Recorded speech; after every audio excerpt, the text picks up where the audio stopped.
Ruth Jaehne is a creative thinker, graphic designer, and artist. With a love for adventure and travel, she spent her university years in Ireland and is now based in the UK with her husband Ashton. She remains set on using her talents to spread the gospel and display the God colors in the world.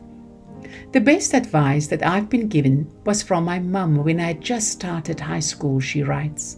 I was 13 years old and had just joined a local youth group where I began developing a deep love for scripture and a desire to read my Bible.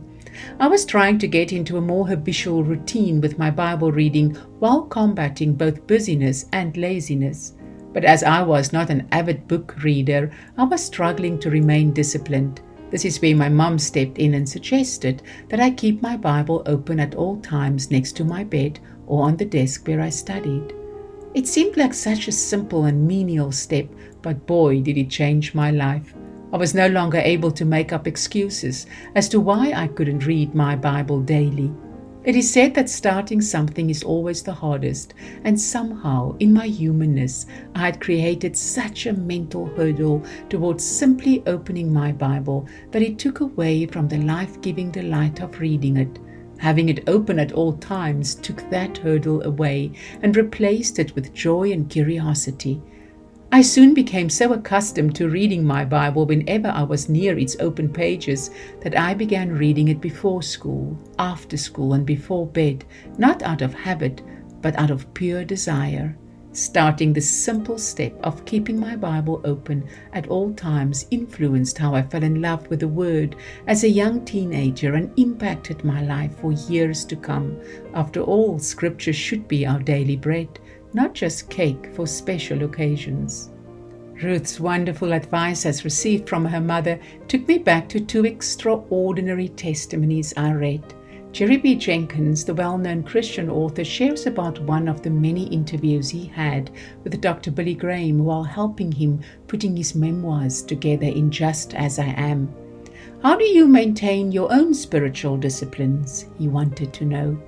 It's no secret, Billy Graham said.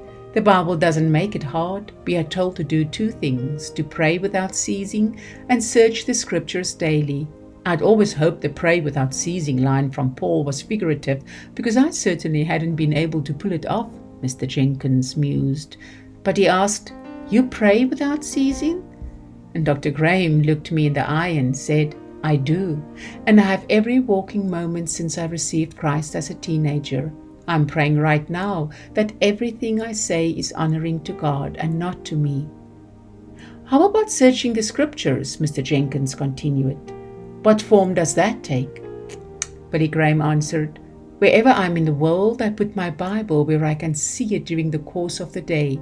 If I'm in a hotel room, I open it and put it on the bed. If I'm in my office, I open it and put it on the edge of my desk. If I'm at home, I put it someplace where I'm going to see it frequently. I looked over his shoulder, and there it was, his open Bible on the desk. Mr. Graham continued, Any time I notice that open Bible, I stop and read a verse or two, a chapter or two, or I read for an hour or two. This is not for sermon preparation, it's just for my own edification. It's my spiritual food. Interestingly, it was a habit he shared with his wife of many years, Ruth Graham.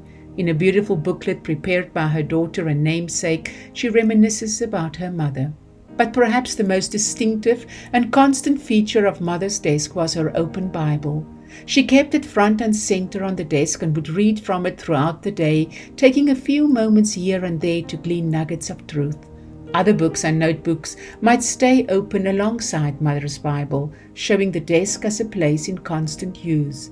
And her desk was in constant use, for in Mother's case, Bible reading, studying, writing, and learning were not so much activities as states of being.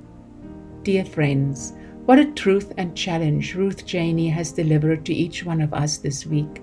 May God indeed help us to recommit ourselves to keep our Christian disciplines in the midst of a culture and generation that worships hurry and flurry.